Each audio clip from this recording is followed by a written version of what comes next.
I'll also begin recording the session.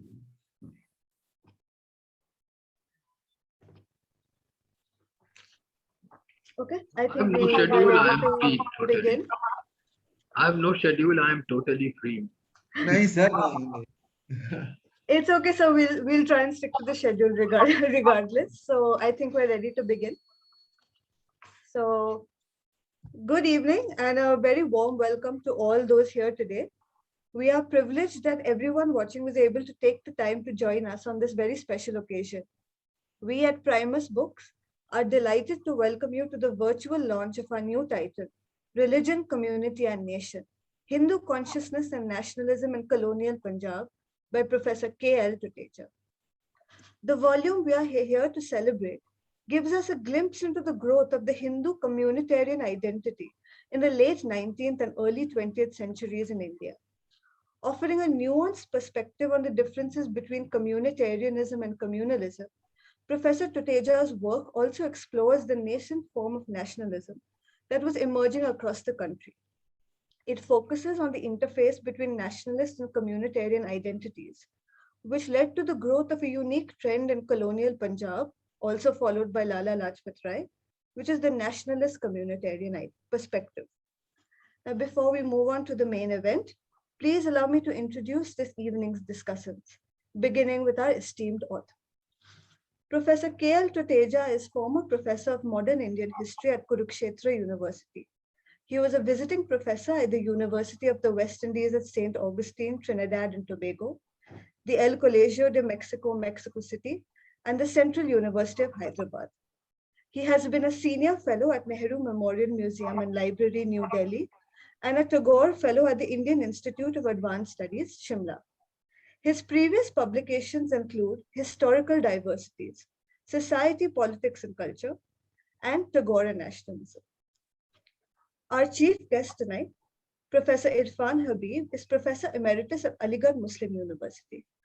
One of the most prominent historians of India today, Professor Habib has authored several works on ancient and medieval India as well as on Marxist historiography, including the Agrarian System of Mughal India, 1556 to 1707, and the People's History of India series, which has changed the way history is taught in campuses across the country. For his contribution to education, Professor Habib was awarded the Padma Bhushan in 2005. Primus Books is proud to have published his co-authored volume, Braj Bhoom and Mughal Times, The State, Peasants and Gosens. We also have three eminent panelists for a discussion on the book with us this evening. Professor Dipankar Gupta's career spans academics, government agencies, and the corporate world. Now retired from Jawaharlal Nehru University, Professor Gupta has also formerly been associated with other prestigious institutions such as Delhi School of Economics, the Reserve Bank of India, the National Security Advisory Board, and the News Broadcasting Standards Authority. Apart from writing regularly on socio-political issues in newspapers, Professor Gupta has also penned many important works on topics like ethnicity, modernity, caste, and stratification, some of which include culture, space, and the nation state, from sentiment to structure, and caste in question, identity or hierarchy.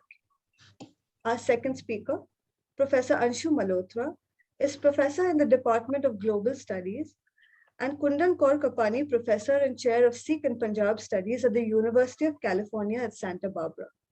Her research on gender studies, cultural studies, autobiography studies, and histories of South Asia, in particular that of Punjab and the Sikhs, has led to the publication of multiple volumes on these subjects, including Piro and the Gulab Dasis, Gender, Sect and Society in Punjab, and Gender, Caste and Religious Identities, Restructuring Caste in Colonial Punjab.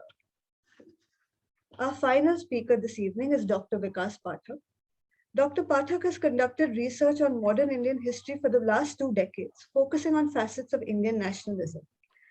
As deputy political editor of The Hindu and during his multiple previous assignments with media outlets like the Hindustan Times and the Indian Express, Dr. Pathak has analyzed contemporary Indian politics and policy and has written about the key political organizations of the country.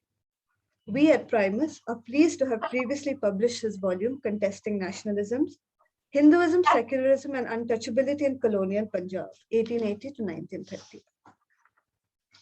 After our esteemed panelists have all said a few words, we will have a short Q&A session with the author. So if anybody has a question for Professor Tuteja, please feel free to leave it in the Q&A box below.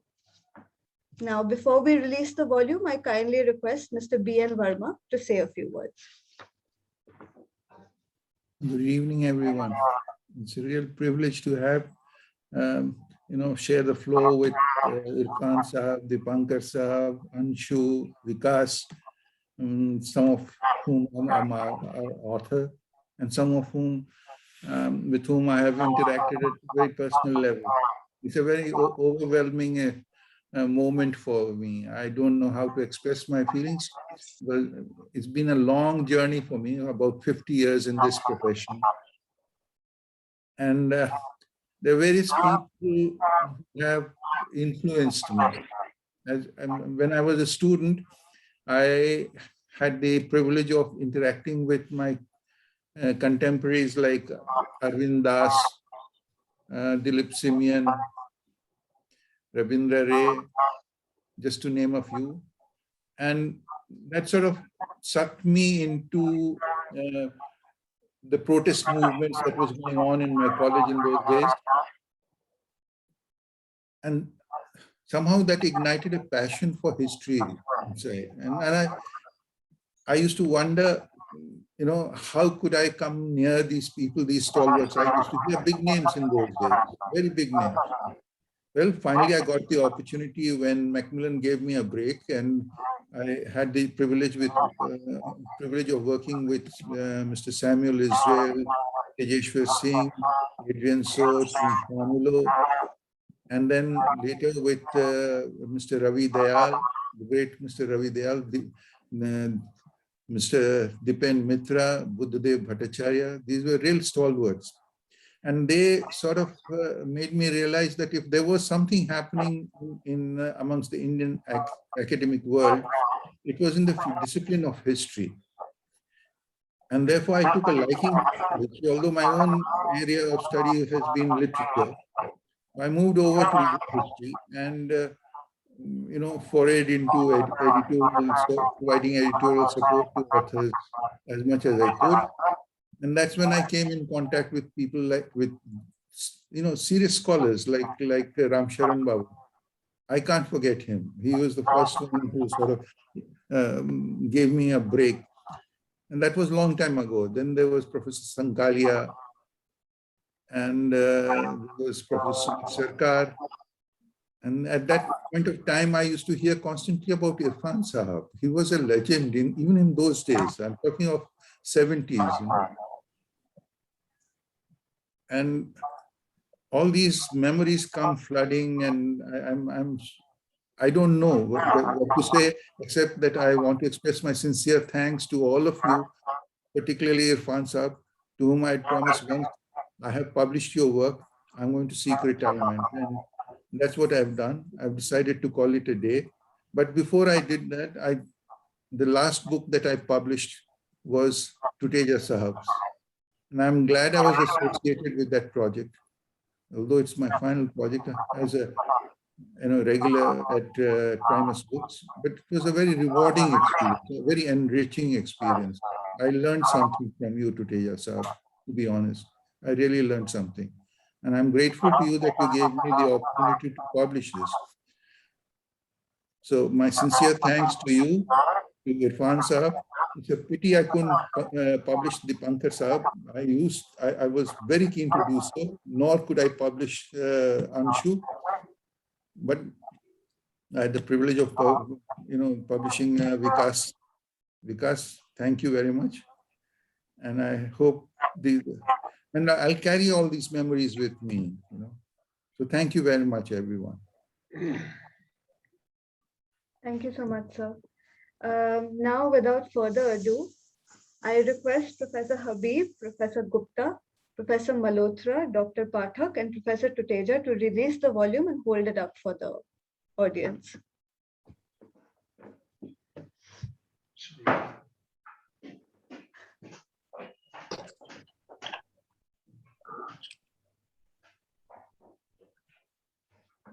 The map comes up. Yes. so much.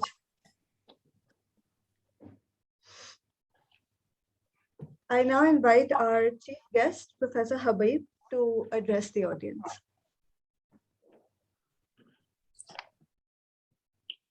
Professor Tuteja, my colleagues on the panel,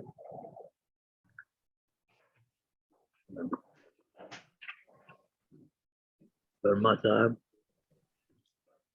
and friends.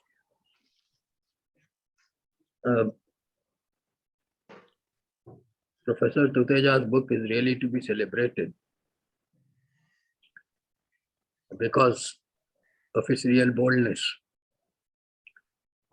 It actually takes up a question and the problem, particularly relating to Punjab, which needed elucidation. As the map on his book shows, that Punjab was a creation of the British, but it left three communities in the Punjab. What is now Haryana had a Hindu majority, with Jat peasantry in particular. As we went on from the Haryana districts and some parts of the Jind and Patiala states, and went northwest, you came to the Punjabi-speaking Punjab. In it, there was a curious situation that Hindus who were in a majority in the country,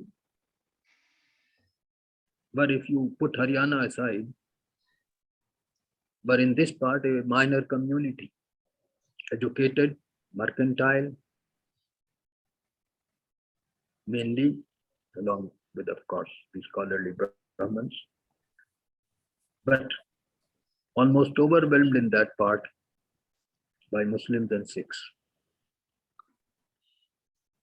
This was a curious situation in which within the Punjabi speaking area, the Hindus were in limited numbers when you compare them with Muslims, of course, who were in such numbers that they constituted the majority in the whole province. And then, of course, a very substantial Sikh population, particularly on peasantry. Now, until 47,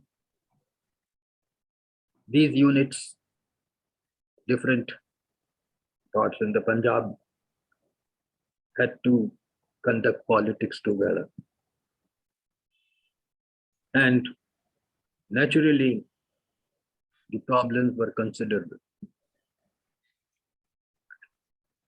There were the two major languages, spoken languages, Punjabi and Hindustani with its two literary languages, Hindi and Urdu. And for reasons which it's difficult to go into, but Urdu became the basic language at school and universities in the Punjab. I remember Jawaharlal Nehru saying once that the whole controversy between Punjabi and Hindi is being conducted in Urdu newspapers. That in one time an Urdu newspaper from Jalandhar after 47 was said to be the largest Urdu paper with its circulation in the world.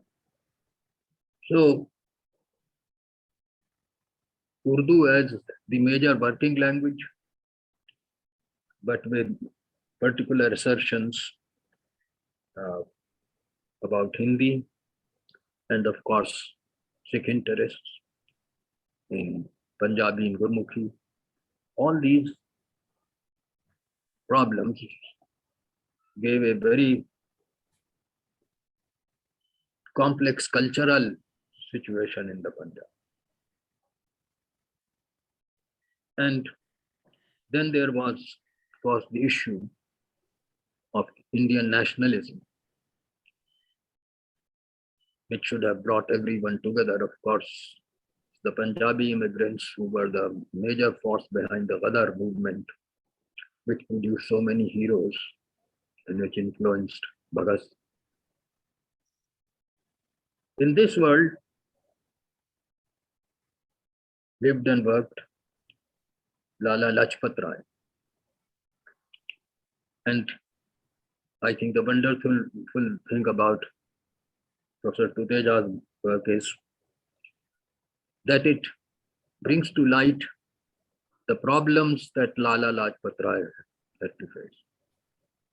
An Arya Samaj's background, which was natural because Arya Samaj, though its founder was an outsider, had its base in the Punjab, and it seemed to be a reformist movement to everyone, despite its very hostility to other religions, which moved Gandhiji to criticize it very strongly. But essentially, it was also seen as a reform movement, which drew to it Lala Lajpat Rai. On the one hand, the demands of nationalism, on the demands of his constituency, which was in effect Arya Samaj's Hindu constituency. What Professor Tuteja does wonderfully for us is to present the problem in all its details and all its complexities. And I, for one, have always been in sympathy with Lala Lajpat Rai with his two major constituencies, the nationalist and the communal, which Professor Tuteja would ask us to leave out unless the conflict is involved. Welfare work for one's community, he styles communitarian. I'm totally with him here. Much of Lala Lajpat Rai's work would be styled as communitarian. But I really admire Professor Tuteja for the detailed work on the complexities of the situation, almost from date to date. With Lala Lajpat Rai as a major figure involved, because Professor Tuteja ends with Lala Lajpat Rai's martyrdom in 1928. And it is fitting to remember that he died while attacked by police in a demonstration against the Simon Commission. He sacrificed his life for the nation. No particular communal issue was involved in the opposition to Simon Commission. The opponents included almost everyone from Mahatma Gandhi to Mr. Jinnah.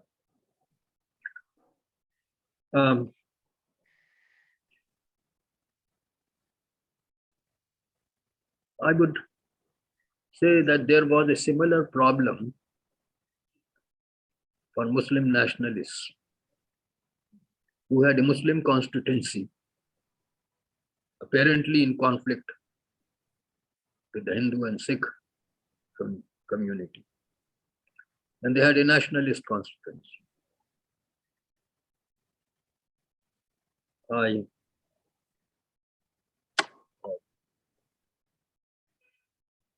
Dr. Kichlu, for example, and later on Iftikharuddin had this particular thought. So Lala Lajpat Rai was not alone.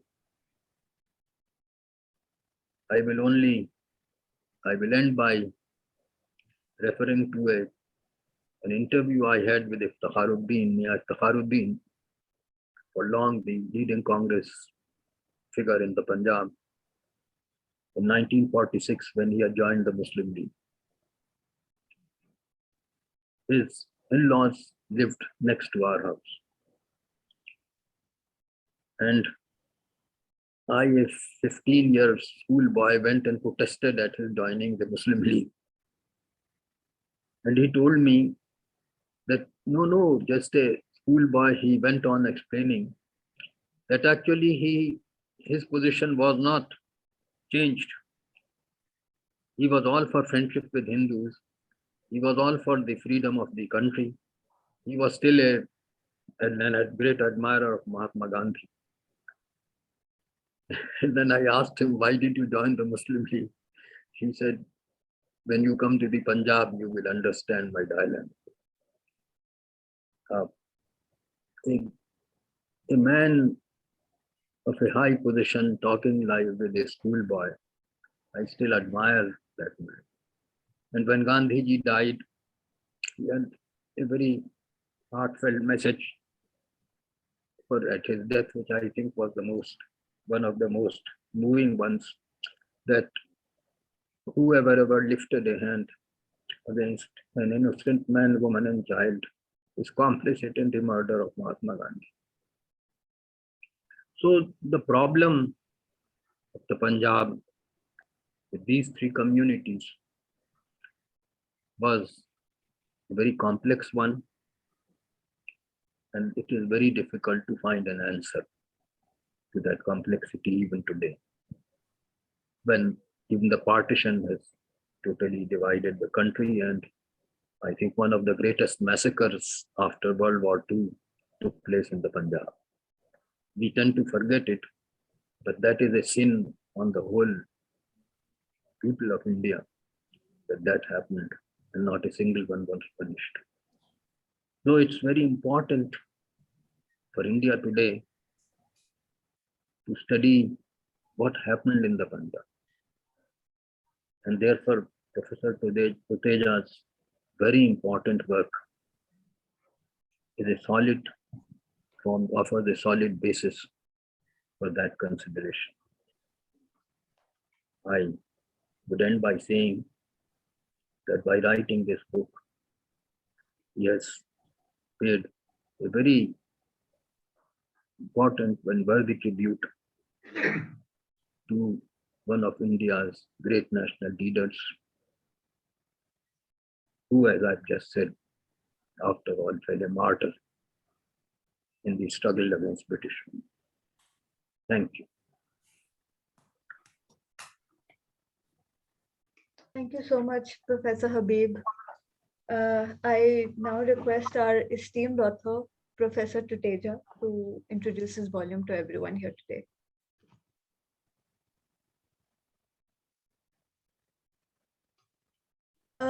Professor Tuteja, you're on mute. Could you please unmute yourself? Sorry. Yes, we can hear you now. Thank you very much, Jyotika. At the outset, I'm indeed thankful to Primus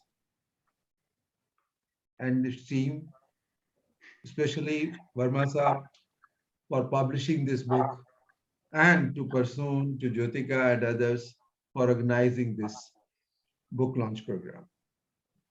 Sir, after what Irfan Saab has said about the book, I don't have any word to say more about it. But as you have asked me to say something, actually, I would like to respond more to the questions raised by the distinguished panelists and other participants. But at the same time, I just want to explain one or two points why I took up this subject. I took up this subject, initially, I thought of working on communalism in Punjab. Communalism as a phenomenon opposed to nationalism. This is what we have been studying as a part of history. I mean, communalism and nationalism in binary relationship. And what I found interesting in Punjab, that in Punjab, there is a which Anshu Malhotra also worked out, that at one time there was a very strong shared tradition. Yet Punjab witnessed the worst kind of communal violence in 1957. What happened? How this situation transformed? That troubled me a lot. And once in autobiography, Jawaharlal Nehru writes that Punjab was the storm center of communalism in 1920s. So that led me to work on communalism, but somehow the problem was very complex in Punjab. And I thought that I should see how the communities themselves were formed. Because I don't, or already Harjot O'Brien has already said about it, that communities, that the British construction of Indian communities as given is not valid and needs to be questioned, which he did in the case of Sikhs. And I tried to study in the case of Hindus. So my focus was essentially shifted from communalism as a whole problem, as a problem vis-a-vis nationalism. I wanted to study now the emergence and growth of Hindu consciousness and its interaction with nationalism at different stages and phases. With this object I moved, and in that process, what I found that majority of the middle class people in all the three countries in the late 19th century were participating in nationalism as well as communitarian activities at the same time. They did not find any kind of antagonism between the two, and I found Lajpat Rai was the most prominent among them. And more important was that in Punjab, majority of those persons who were active initially were from the Hindu community. Of course, there were Muslims also, there were Sikhs also.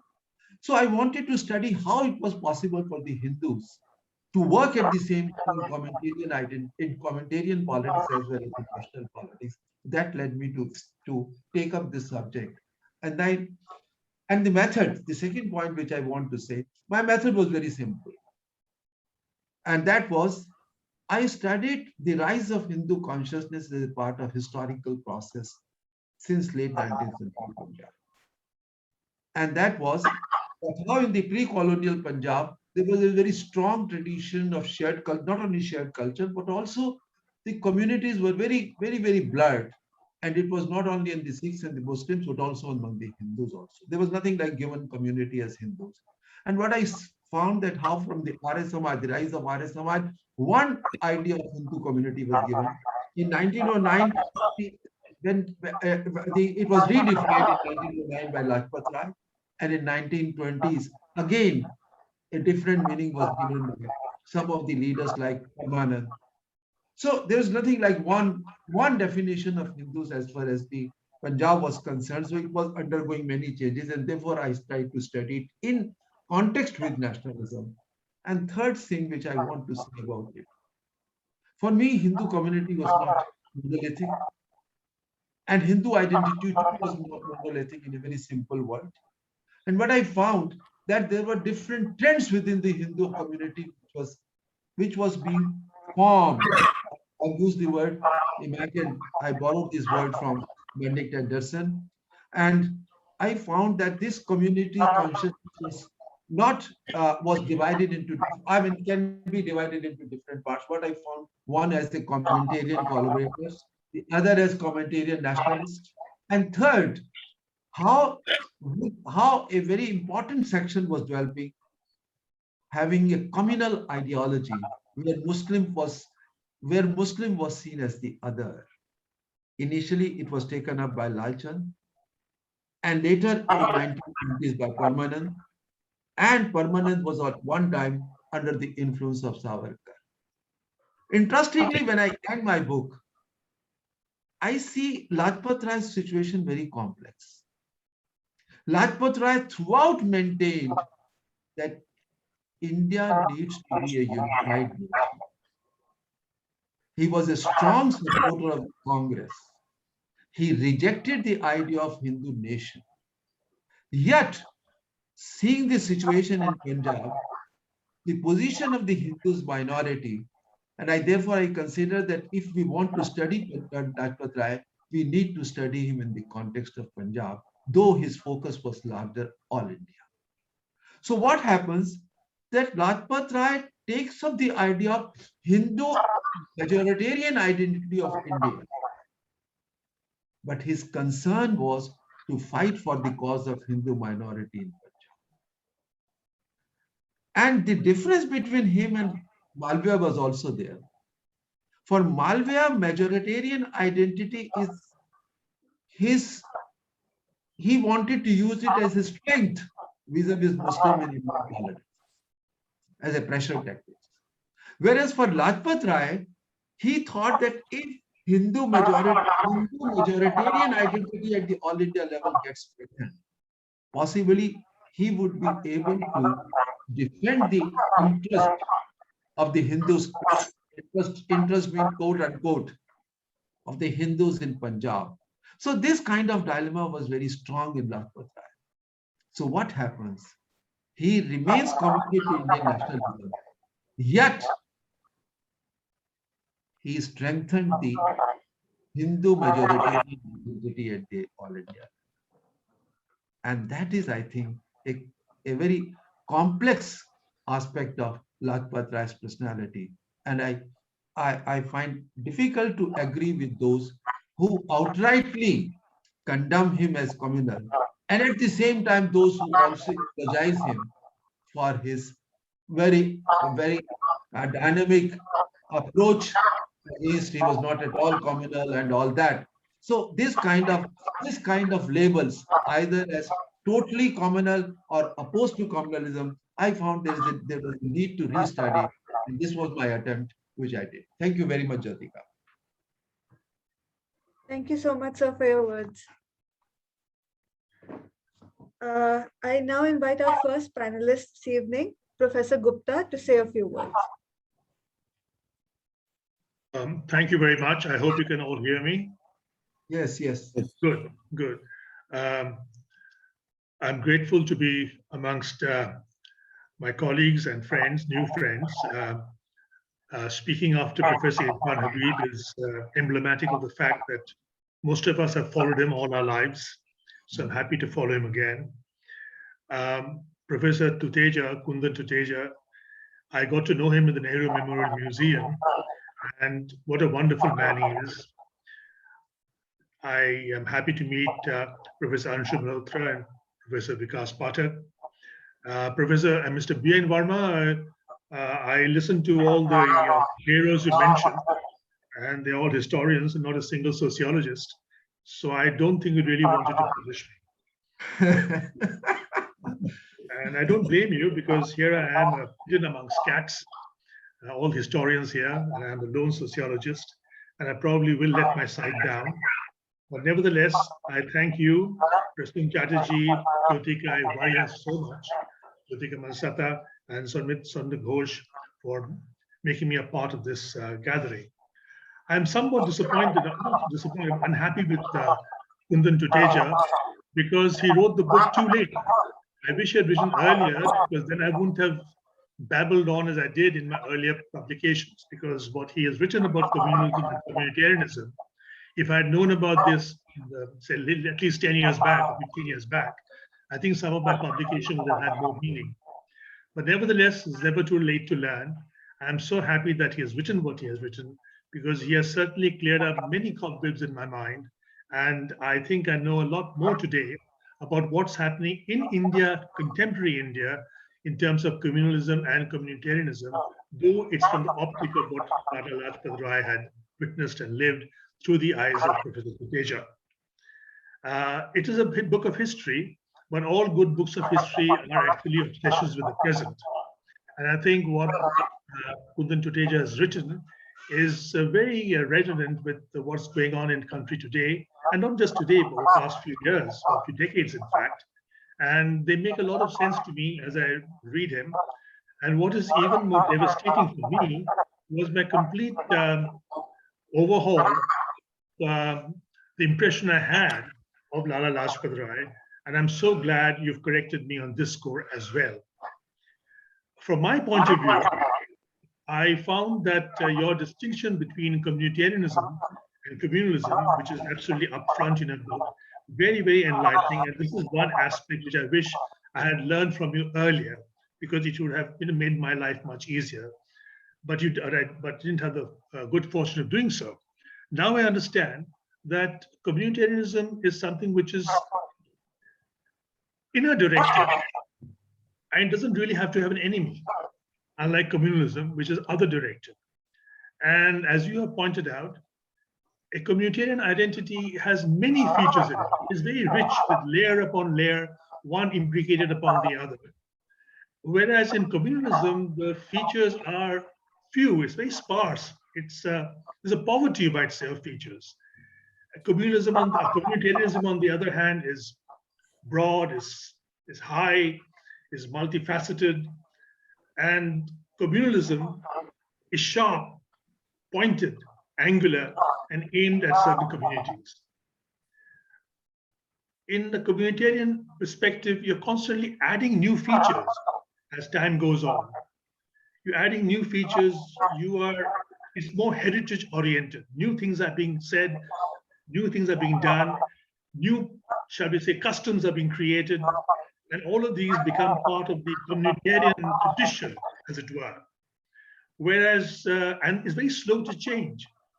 It keeps adding on, becomes heavier and heavier, very slow to change. In fact, I now recall Frederick Barth, the anthropologist, who talked about cultural walls and boundaries. And these were just like communitarian identities. It was very multifaceted, heavy, blank, you might say at certain points. But unlike communalism, it wasn't sharp, angular, or aimed at anybody else, but aimed at the community itself. So it was more introverted than extroverted. It's very slow to change, and it doesn't respond to immediate history with as much agility as colonialism does. And I think Lajpat Rai was sitting in a very, very hard place, as Professor Tuteja just mentioned. And his life enlivens this difference between communitarianism and communalism more than anything else I know. And Professor Tuteja has done a great job in bringing this up as vividly as he has. Also, I think it enlivened, in my mind at least, this business that we discuss a great deal in sociology and social anthropology particularly, between book view and field view. And the normal assumption is, and this comes from Professor Srinivas, the normal assumption is that the book view is static, the book view is it's not supra-local. The book view is something that all of us adhere to, though we may not know too much about it. And the field view is what people actually do. And these two are contrasted. But when I read this book by Professor Tuteja, I think that this distinction between book view and field view is perhaps a bit simplistic, because the book view is also the view of the Satyarth Prakash, which is actually the field view. That's what's happening. It's a communal view. It's not a communitarian view. And the book view, in fact, therefore, can be very partial, can be angular, and also, I think,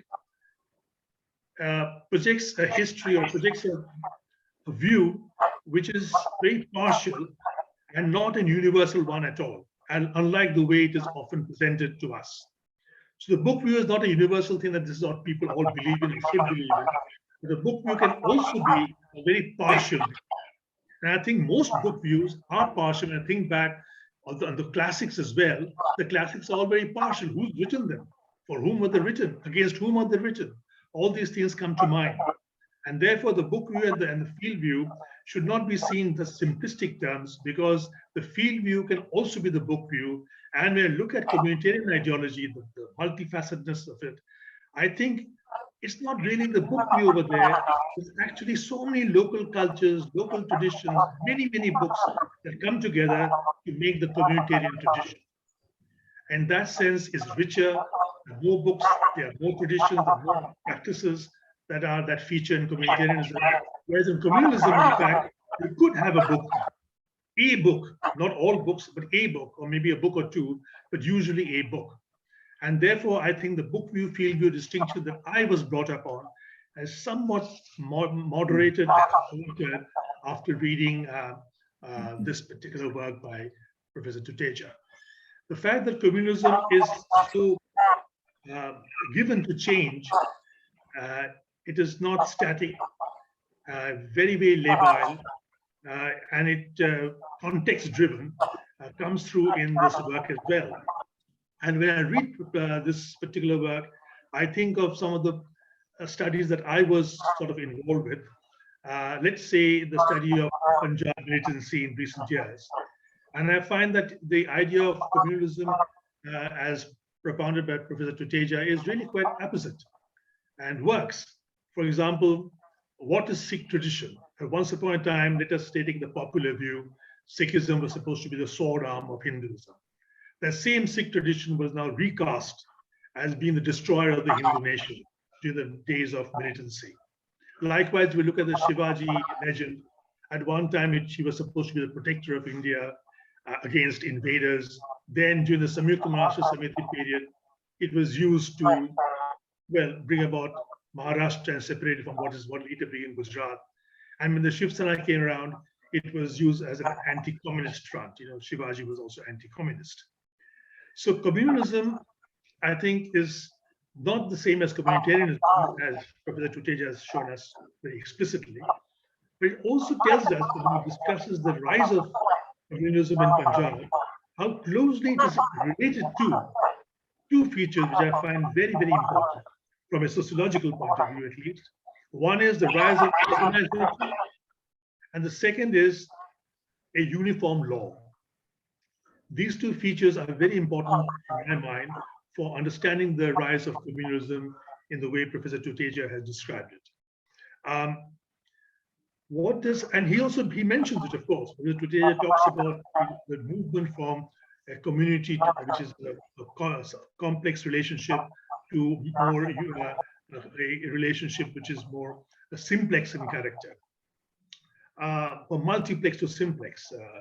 I think it does a good job in reminding us of that. In a pre-urban situation, you have what is called a generalized system of exchange. It's very generalized. So you have multiple relationships with a single person, perhaps. Whereas in the urban setup, the tendency is towards restricted exchange. But what is most important in all of this is that urbanization makes us look for simplicity and not for complexity, which is why you want to have a simplified understanding of Hinduism.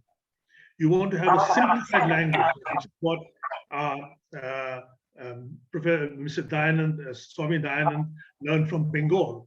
Instead of Sanskrit, turn to Hindi, because that is a language that people understand. What I found also interesting talking about Bengal is how much of Bengal has really influenced the rise of communalism in the Punjab. Professor Tuteja's book is littered with Banerjees and Chatterjees and Boses who have played an important role in the making of Punjab communalism. And also, yes, Lajpat Rai, he started a newspaper called Bande Mataram. And the word Bande Mataram is very Bengali way of saying Bande Mataram. So I think Bengal and Punjab have a lot to do with each other. Finally, I'd like to say this, as Professor Tuteja has also said, and that is, it's so easy to misunderstand Lala Lajpat Rai, because he was really a communitarian who could easily be misinterpreted as a communal person. In fact, Motilal Nehru did it. Jawaharlal Nehru also cast aspersions on his secular credentials. Very often we are reminded of Bhagat Singh's poetry about a fallen hero, in which they say it is, well, about Lala Lajpat Rai. But the fact of the matter is that Lala Lajpat Rai was not only a supporter of Khilafat, he wrote in Urdu, and he wanted Hindu-Muslim unity, as all of us know. He also supported dining with Muslims, interdining with Muslims. And as has been said time and time again, he believed that those who wanted to put forward a Hindu nation were very, very misled people. In addition, he also said something which is very contemporary in terms of political theory. And I think Professor Tuteja mentioned, he did recall his indebtedness to Benedict Anderson. And like Jayaprakash Narayan, another work which has been published recently, Lala Lajpat Rai also brought to attention the fact that a nation state can have many religions. What is the problem? There is no reason at all why religion and nation state should go together. And he looked at European countries to make this point. You don't have to belong to one single nation, one single religion to belong to a nation. So the idea of one religion, one nation, one language, which many people think is what is the foundation of European nation state, is actually a textbook myth. It's never really existed. And Lala Lajpat Rai was absolutely on the button on that point, and he said this again and again in many of his writings. So in this and many other aspects, I found myself indebted to Professor Tuteja for bringing to light this work on Lala Lajpat Rai, and I'm so happy that he's written it, because more than anything else, he has corrected me, which is why I regret that he wrote so late. Thank you. Thank you so much, sir. I now invite Professor Malhotra to address the viewers. Thank you so much, Jyotika. And thank you, Prasoon, Varmaji, and Professor Tuteja for inviting me to, participate in this very distinguished panel. And it's to my delight that I am here today, to share some of my thoughts on this wonderful book that Professor Tuteja has written. Thank you, Jyotika and Sanmitra as well, for organizing this event. So I would like to begin by, congratulating Professor Tuteja on this, thoroughly researched big book on Hindu consciousness and nationalism in colonial Punjab. Writing a book like this, requires, I think, very, very painstaking research and very carefully balanced writing. And Professor Tuteja has managed that with praiseworthy panache. So, many congratulations to you. I think this book is especially appropriate now when the idea of Hindu consciousness has merged with that of the Hindu Rashtra. At such a moment, a book that makes nuanced arguments of multifarious ways in which Hinduness was thought about, where Hindus were perceived both as victims and as potent aggressors. And I think this is something that your book brings forth, tells you about the paths that were trodden, also not taken, and those that could have been potentially possible. And so this is really a welcome addition to the ongoing research on Punjab, which, as both Professor Habib and Professor Gupta before me have said, brought to us, the complexities of the situations as they developed in Punjab through the late 19th and early 20th century. In the book, Professor Tuteja makes a distinction between Hindu communitarian identity, as Professor Gupta just spoke about, and Hindu communal chauvinist one.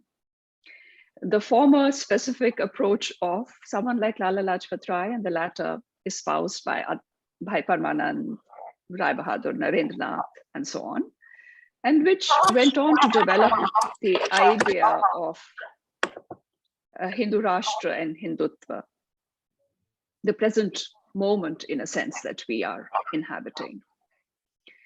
Professor Tuteja takes us through a gamut of developments that are very particular to Punjab. And I think that's the ambitious range of his work. This encompasses the restructuring of the Hindu middle class Punjabi life during the colonial period from the 1870s onwards.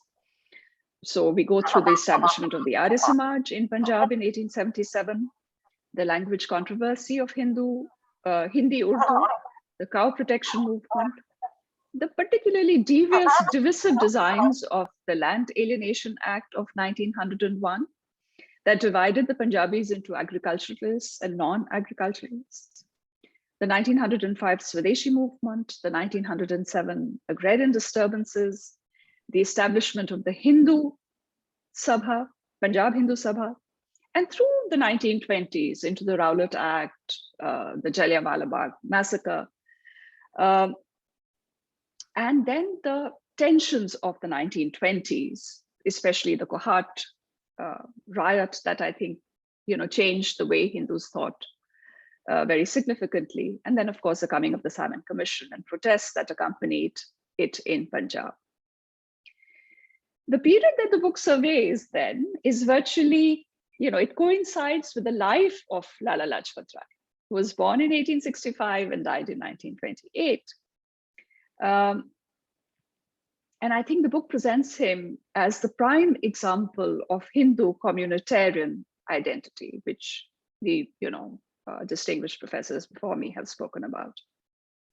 It is quite clear to me, as I read the book, that Professor Tuteja thought deeply on Lala's politics and perhaps even presented him as an exemplar of mature, even ethically sound politics vis-a-vis, Hindu organization. Thus, what he calls Hindu consciousness is presented through the prism of Lajpat Rai's politics and his intellectual and political growth.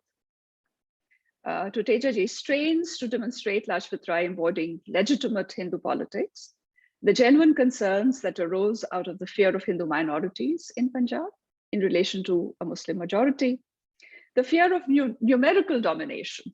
I think that was a mindset at that point of time in relation, to the politics of, for example, separate electorates that you write so much on, and the working of diarchy in Punjab. Thus, Lala Lajpat Rai's simultaneous allegiance to the Congress and to the Hindu Mahasabha, his commitment to the Hindu cause and the nationalist one, his desire to strengthen the Hindus while advocating for Hindu-Muslim unity, and the need for these communities to work in unison in anti-colonial nationalist struggle are shown as reasonable politics.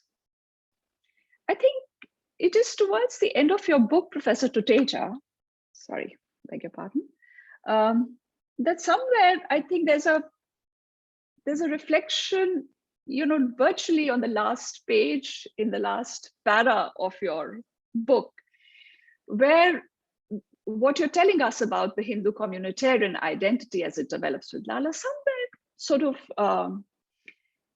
creates a concern in you. And this is on the language question.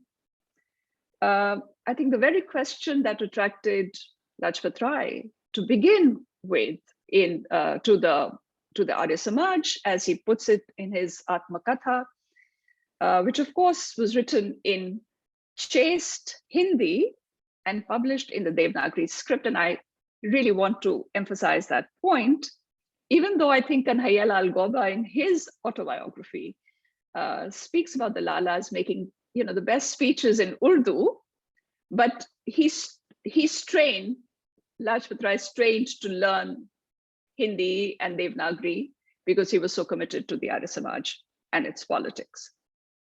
So this changing positionality of Lajpat Rai from his advocacy of Hindustani, which of course was meant to be used in Devanagari script by the Hindus and in the Nastaliq by the Muslims, so that division was to stay. And you ask, and he moved in 1926 in favor of Hindi. And Tuteja ji writes, and I'm going to quote him here, was it just an aberration in the political beliefs and working of Lajpat Rai, or a conscious attempt to assert Hindu majoritarianism in the shaping of the evolution of India identity? Was this a move away from his nationalist communitarian identity? You asked, Professor Tuteja. And I appreciate this pause that you make in your book, for I think the world today is mired in divisive nationalisms, and careful, empathetic thinking is essential, in a sense, to move forward. And I think that's what you do over here.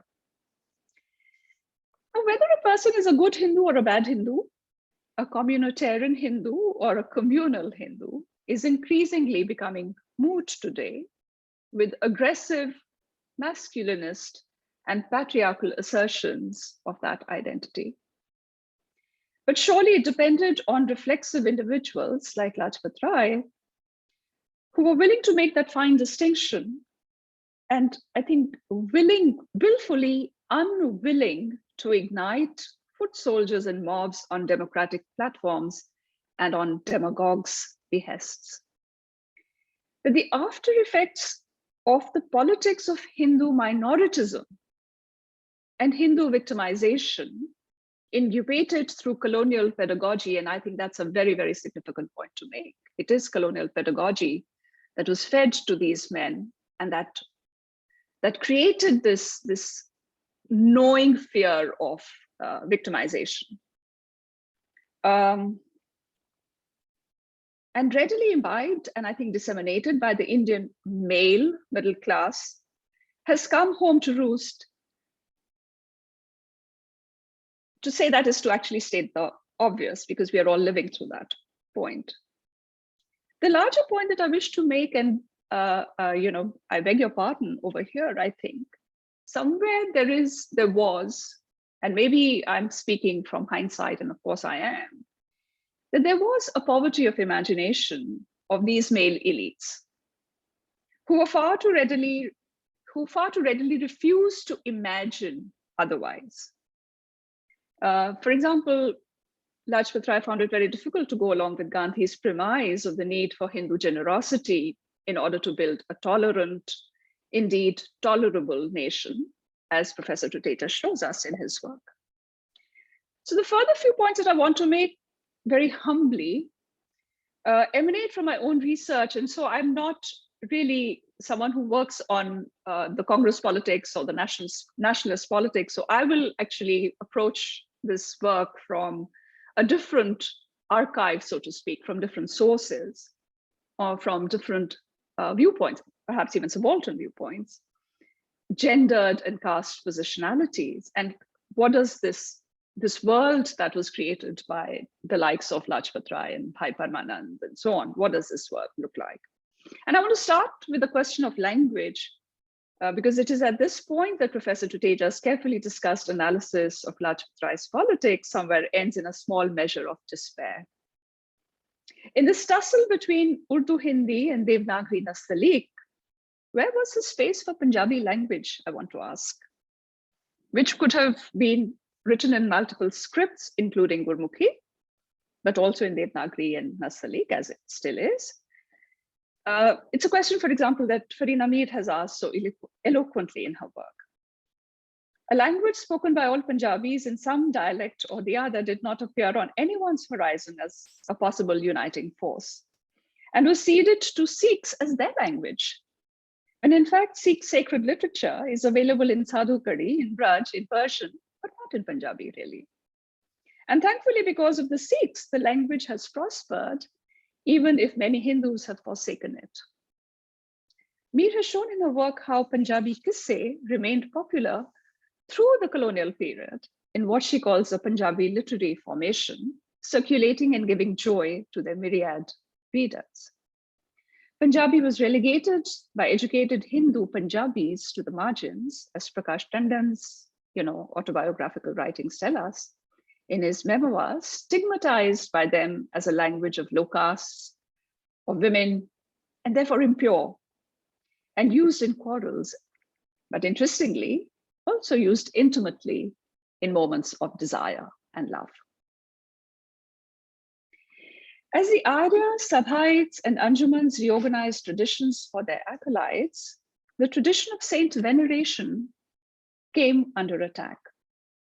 This piety formed a culture of its own and shown in my earlier work as a domain of popular culture particularly pursued by women, against which men of all religious stripes and reformist inclinations declared an outright warfare as non-serious and not to be countered religiosity.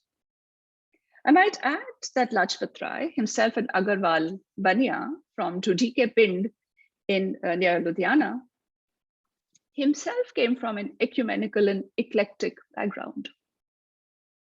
His grandfather, he said, was a Jain, perhaps a Digambar Jain who used to wear a cloth on his nose. His father had, of course, Islamic, attracted to Islam. He taught Farsi, he knew Arabic, and he was an almost convert to Islam. I think the fact that his wife and children would have left him stopped him from converting to Islam. And this conversion was not because of jihad of any kind, but a genuine respect for a culture. His mother was a Sikh from a Keshdhari family, but followed Hindu rituals inside her marital home. But Lajpat Rai adopted the Arya identity and found it as the only relevant one. So these are choices that were made, in the late 19th century by these men. Lajpat Rai's participation in and collaboration with the efforts of Arya Samaj, Sanatanis, and Hindu Mahasabhaites, as Professor Tuteja shows, in promoting Shuddhi and Sangathan, even as far away as Mopla, Professor Tuteja, you tell us, in Malabar, and how that echoed all the way back in Punjab. Born out of the ideology of enhancing community numbers, the minority-majority prison that petrified the Hindu Punjabis, the politics of agglomeration that drove both the movements, purifying Muslims and Dalits into a strengthened Hindu fold, also incidentally belies the open caste system of the Arya Samajis. While Dayanand Saraswati did speak of caste by merit, he, on the one hand, retained the idea of caste as an essential organizing principle of society, which somehow, people are so taken in by his idea that, he speaks about caste by merit. Oh, so good. But caste is very much the organizing principle that you find in Satyarth Prakash. So societal hierarchy is retained one way or another. And on the other hand, if we read his Satyarth Prakash carefully, he often does, in fact, slip into speaking of caste by birth. And so a lot of people who, speak about Dayanand saying caste by merit actually do not read carefully his Satyarth Prakash. Nor does Saraswati at any time tell us how those who have suffered discrimination for centuries should find the ability, given the constraints of their circumstances, to acquire the fruits of education, the basis in his writing to recalibrate caste status. Thus, the bogey of open caste system can be put aside. Conversion was a contentious issue in Punjab always. The case of the 9th Sikh Guru, Tegh Bahadur, is a case in point. Or as my recent work on the incorrigible and obstreperous Spiro, and I use these terms as compliments, shows. However, contention in Piro, and she does show conversion as a contentious issue, and perhaps also in the Guru's sacrifice, was offset by the idiom and the realm of bhakti, of devotion, that gave space to women and to the low castes. Shuddhi and Sangathan, on the other hand, far from ameliorating anyone's lot, were meant for the politics of elites, a highly performative, contentious, and vituperative politics meant to hurt and sow divisiveness in public life, in which it succeeded. The discussion that Professor Tuteja gives us on the conversion of Malkana Rajputs, for example, that the Arya Samaj was so invested in. I wish to point out that in this elitist masculinist politics, women and presumably Dalits were never envisaged as autonomous beings, unlike in Bhakti, with a will and subjectivity of their own. Rather, men were in charge of them, it seems, in perpetuity. The nationalist, communalist, communitarian imagination constituted men as citizens. As Lajpat Rai noted, speaking of Hindus, that in the time of fights and quarrels, and I'm quoting this from Professor Tuteja's book, Lajpat Rai's quote, that in times of fights and quarrels, their temples, their women, and their property is inviolable and unassailable. The resemblance to contemporary anti-conversion laws, where once again empowered men take control of their Dalits and their women, denying them not just autonomy, but full citizenship, needs reflection, I think, on our part. In a sense, we have had a long trajectory of reaching this present moment.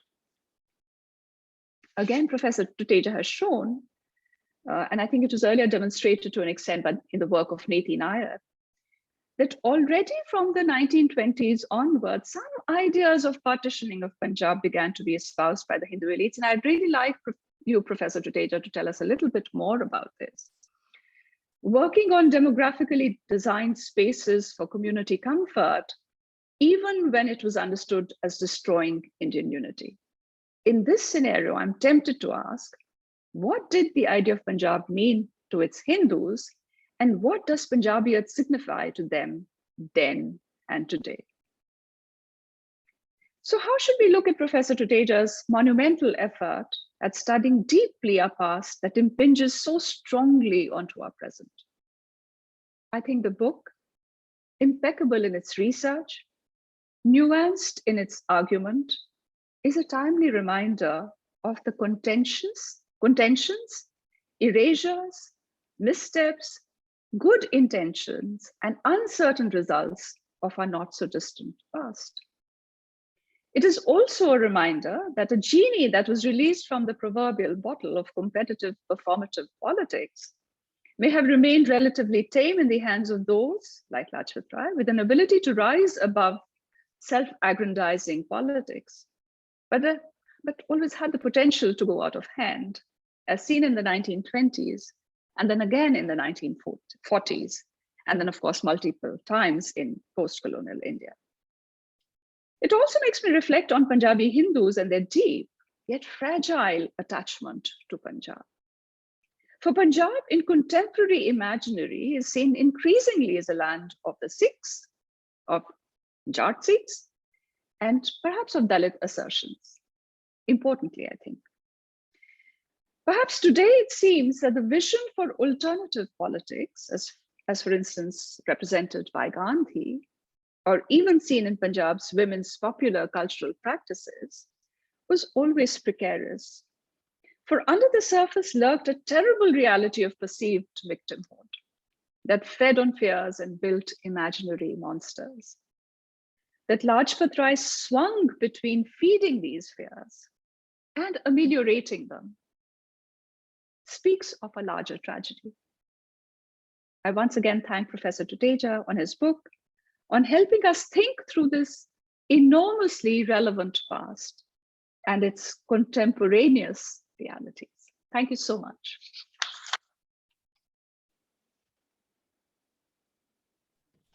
Thank you so much, Professor Malhotra.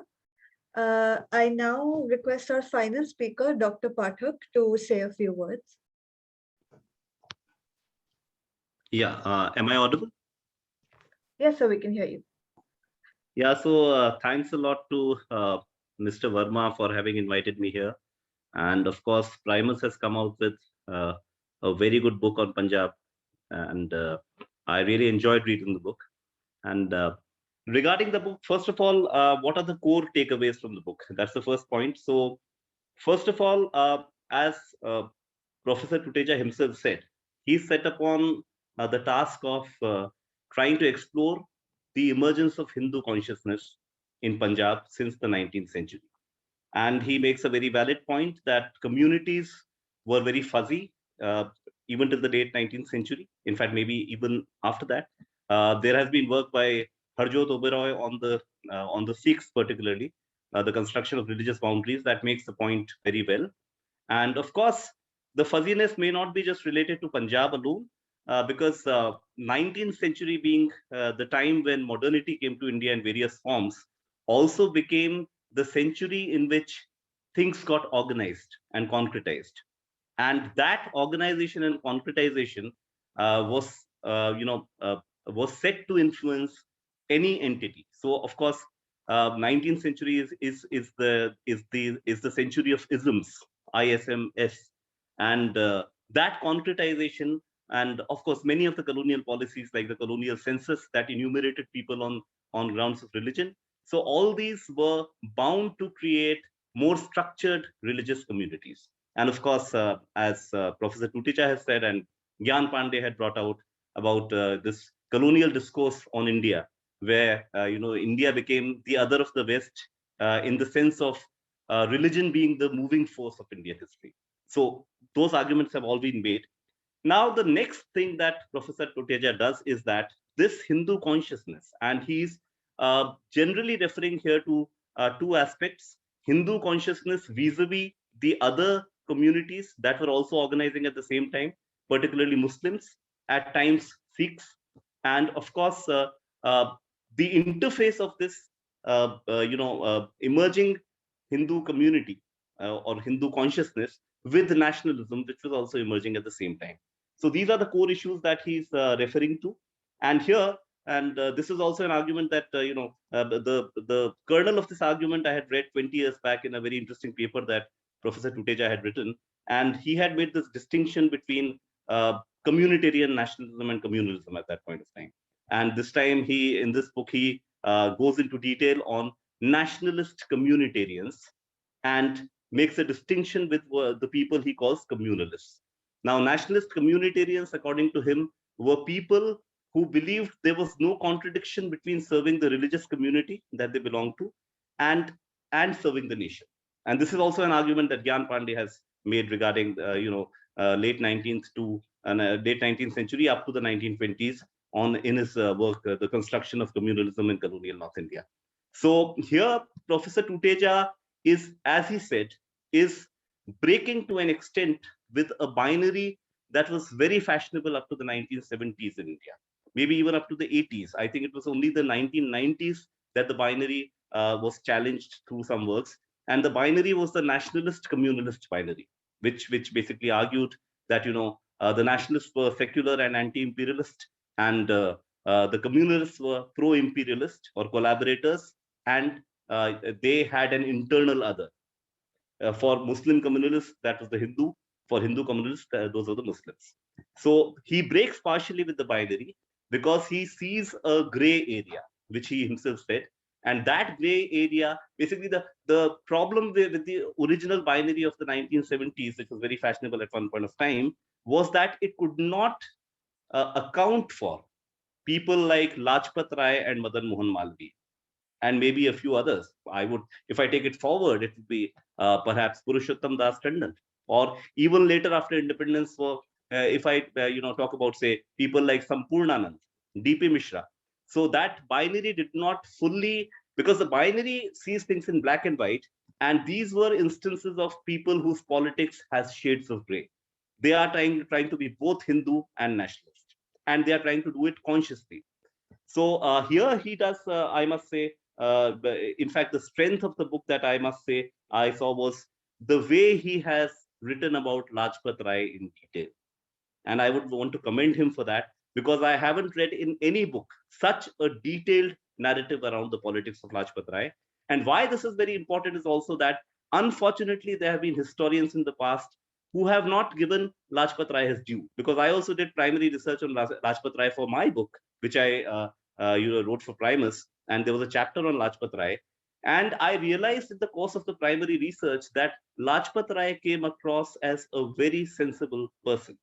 And repeatedly throughout his life, he made a very strong point that I am in the Hindu Mahasabha only on questions relating to Hindu community, and where there might be differences with any organization that claims to represent Muslims, like the Muslim League.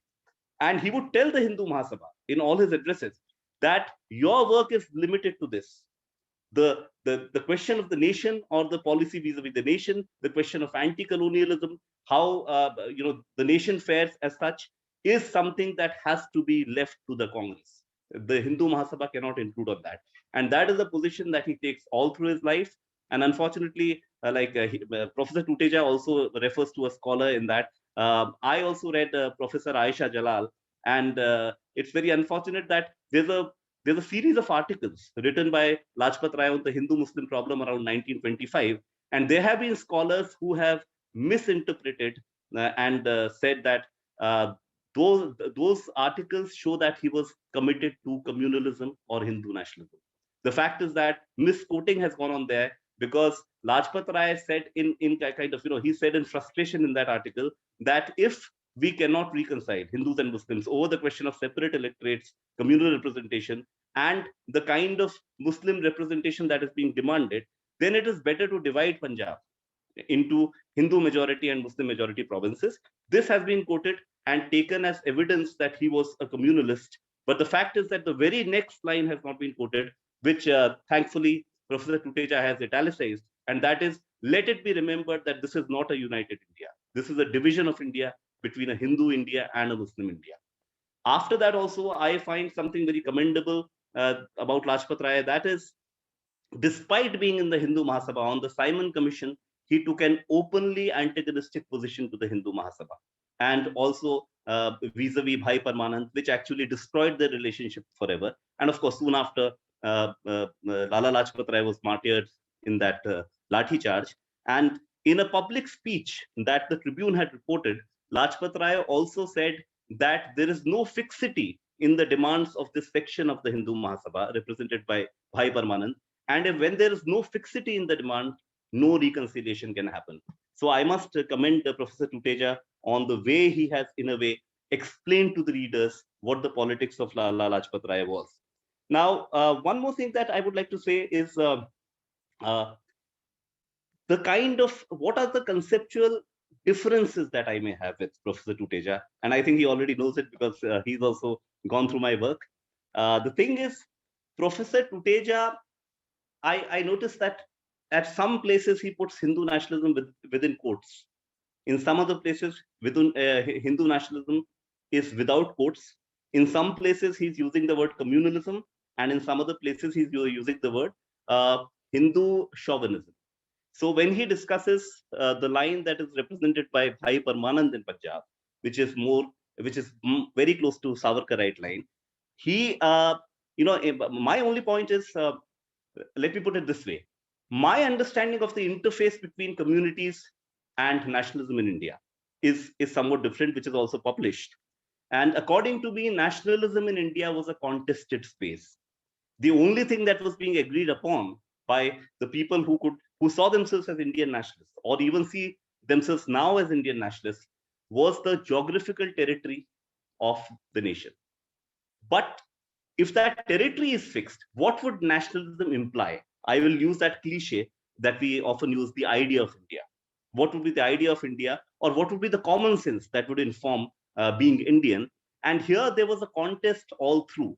In that contest, there were some people like Jawaharlal Nehru, like Bhagat Singh, who would take very much a modernist and secular line. In fact, of course, Nehru's discovery of India is very much a civilizational text. But that apart, Nehru as prime minister, and I would say Bhagat Singh as a very well-known national freedom fighter, he took a line that was very consciously modernist and secular. Then there were people like Mahatma Gandhi, at one hand, who were more I would say, accommodative of the minority. And there were people like Lajpat Rai, who would say that, okay, India belongs to all, and all communities are valid, but there has to be a fair bargain between communities within the nation. So these people were people who saw the community as also the nation as legitimate. At the same time, there was also a third vision of nationalism in India, which saw the community as nation. And this vision, as Gyan Pandey beautifully brought out, what is communalism? Communalism is a category that was constructed sometimes in the 1920s, when secular nationalists felt that there is too much of Hindu-Muslim strife because of people who are trying to strengthen their communities also.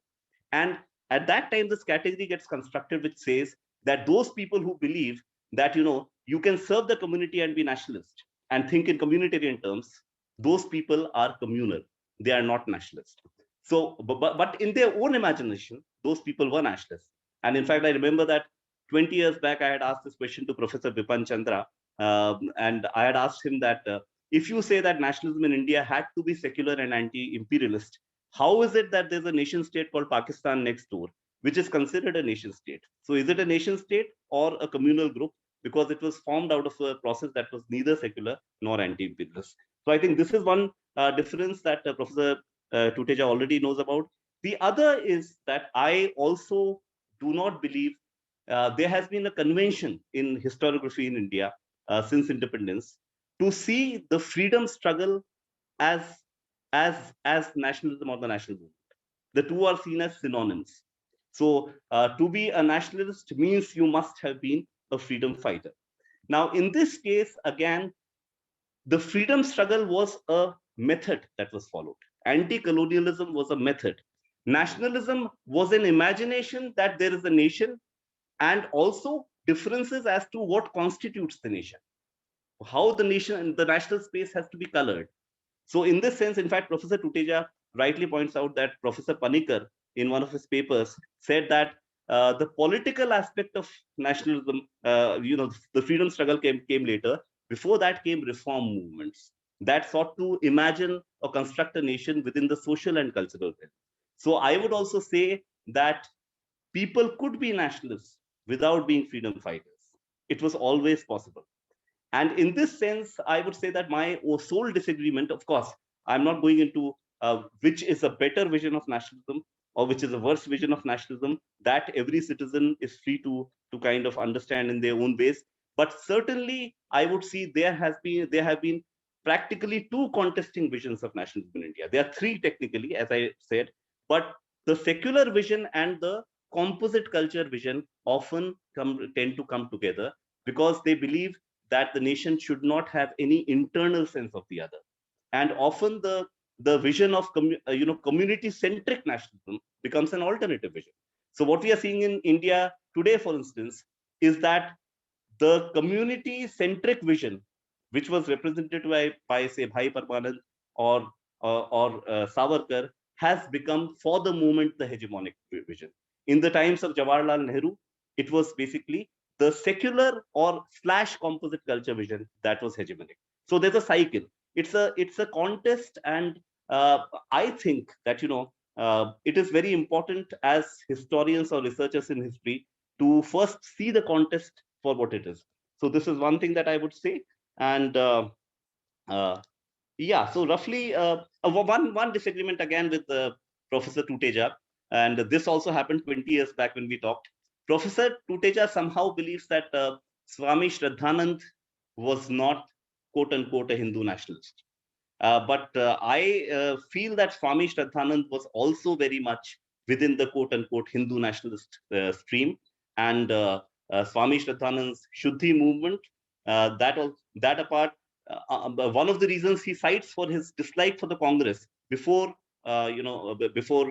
joining it briefly during the non-cooperation movement is that he says that the Congress exerts too much to get Muslims on board just to make a show out of it.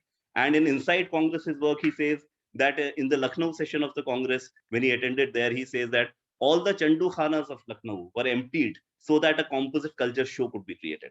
So in that sense, I would say that Swami Shraddhanand's politics and the fact that he after when non-cooperation movement, he was part of the movement. He had also bared his chest before the police near Jama Masjid, but he also found a pamphlet written by Nizami, and he raised a stink about it and said that tomorrow the Maulanas will call the Hindu kafirs and they will not hesitate to kind of attack the Hindus. So I would say that he was very much in the same stream. Of course, within a single stream, there are always differences. Just like there are differences between Gandhi and Nehru and Patel. Similarly, there are also differences between Shraddhanand and Bhai Parmanand and some others. So that is another disagreement that I have with him. That apart, I must say that the expanse of the book. Okay, one more point, Professor Tuteja. That is when we talk about distinctive visions as compartments. Sometimes what happens, individuals follow trajectories, and here I would bring it to the notice of everyone that Bhai Parmanand, for instance, 1907, a pamphlet was recovered by the British police from where he was staying, Kensington Garden. And in that, he had written a scheme for the division of Punjab between a Hindu Punjab and a Muslim Punjab. So that was also something that is historically documented. But the same Bhai Parmanand, when the Rollers Satyagraha happens and non-cooperation starts, in fact, he comes out of the cellular jail in Andamans. He was sentenced to death in the Ghadar conspiracy, and C.F. Andrews was the one who actually managed to get his sentence commuted. 1921, he comes out. What does Bhai Parmanand do first? He gets impressed by Gandhi. And he gets impressed by Gandhi, plunges himself into the movement. How does he do it? When the Lahore National College was formed, Bhai Parmanand, taught as the history teacher there without taking a single paisa of remuneration. And if my memory serves me right, he was also Bhagat Singh's history teacher.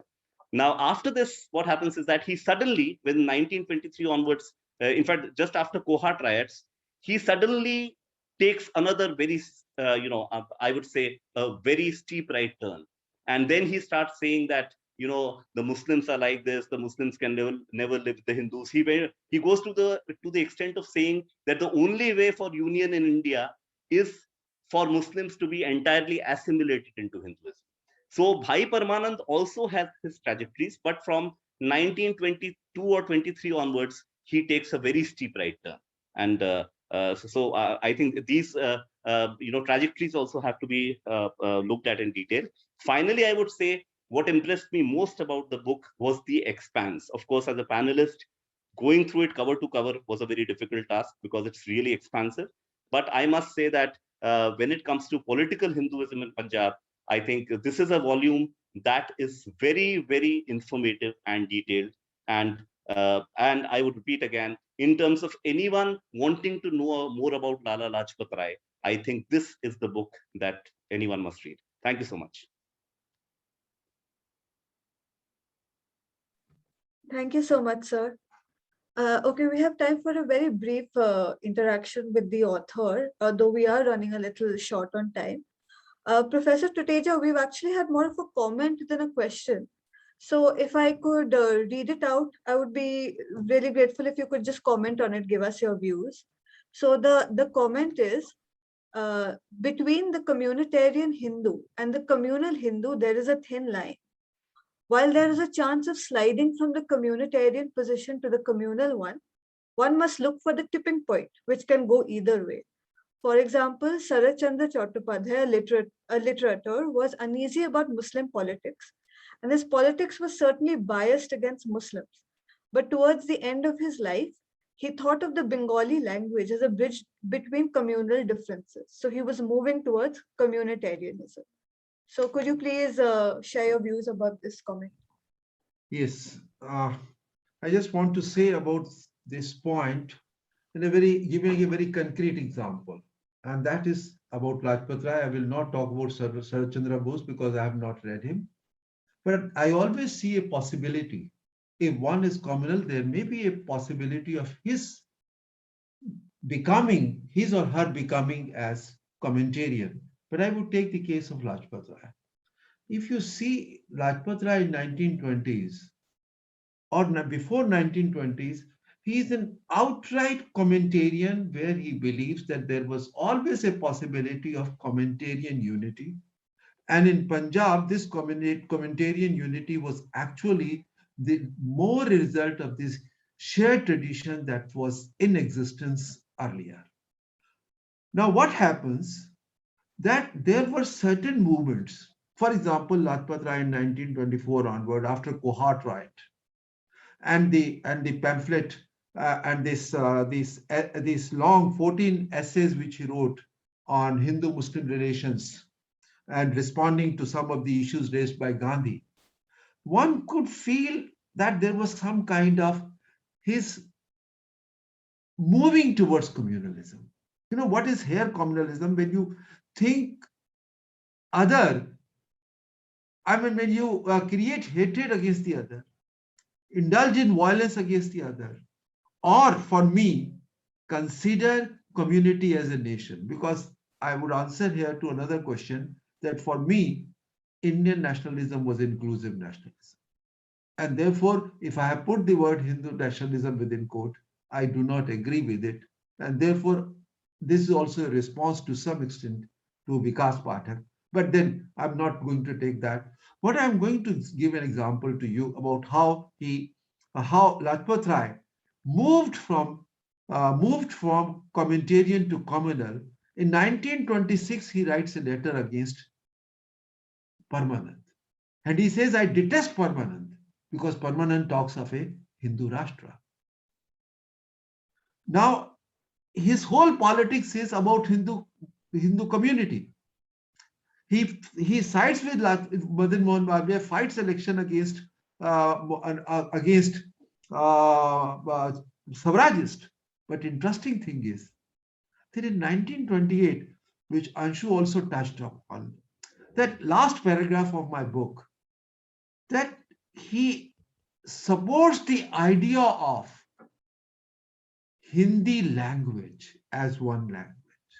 Why?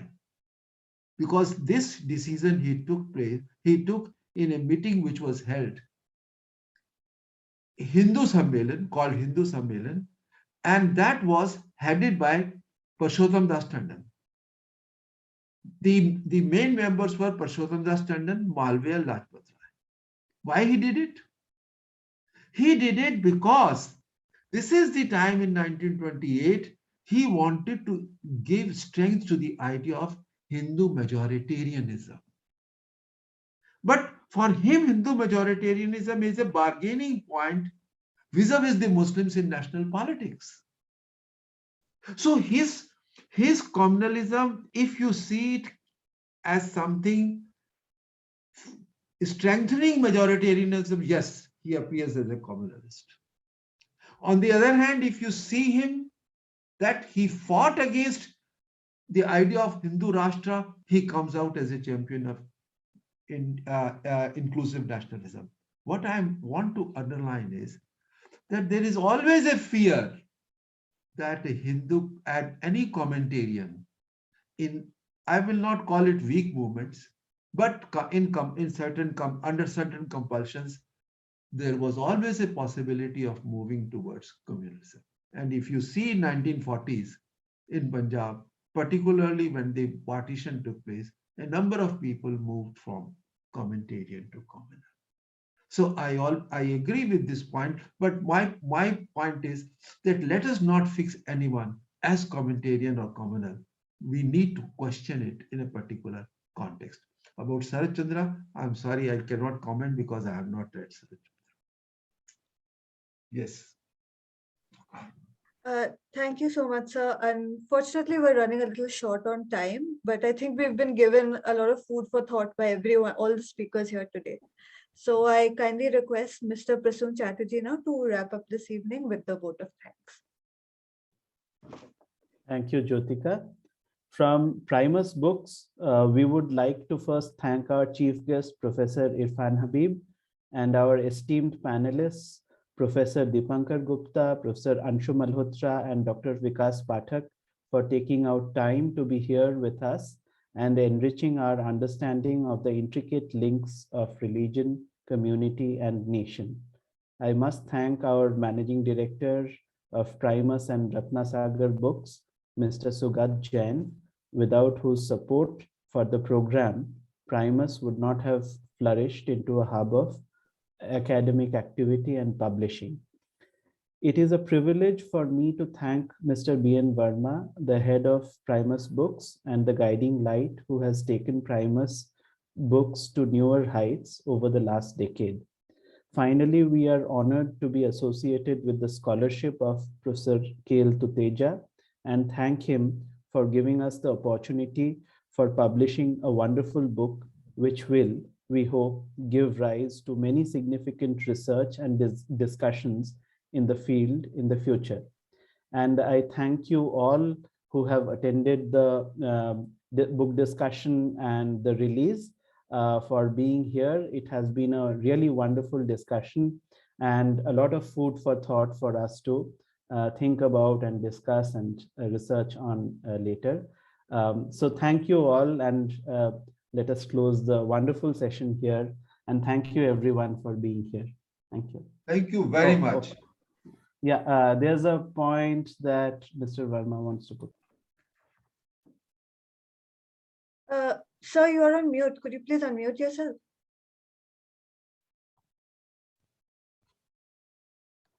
Professor Gupta, I owe you an apology. I owe an apology to all the sociologists. This business of selectively addressing the historians was not the intention.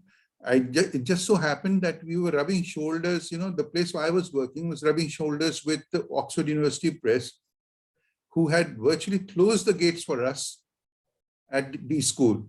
We just couldn't go beyond publishing MSA Rao, Professor E. Ramaswamy, and the likes. They we could never go beyond them. And literally we had to sort of struggle to find a toehold in these schools. So my apologies if I didn't mention the name, but I did manage to publish a few good names, well-known names in JNU. And thank you very much. I was just being facetious. Please don't take it seriously. Sorry? I was just being facetious. Please don't take it seriously. No.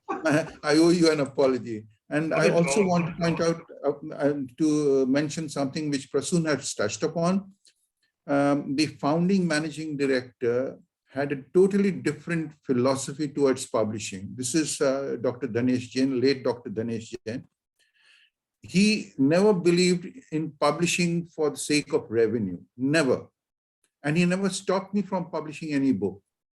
And I salute him and his son, who has donned the mantle of running this program, who has been so supportive that even during the pandemic, when all university and colleges, libraries were closed, we've been bringing out publishing books, bringing them out regularly. Throughout the year, we have been publishing.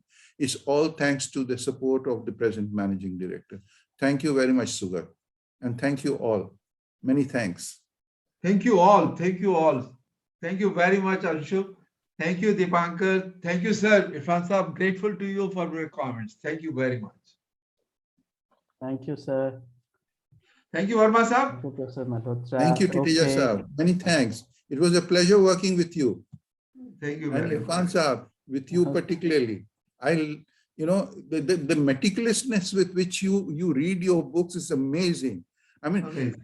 2 years down the line, you keep sending me, okay, please, can you change this? Can you change that? It's a pleasure working with authors like you, really. Okay, thank you very much. Thank you, everyone. Okay.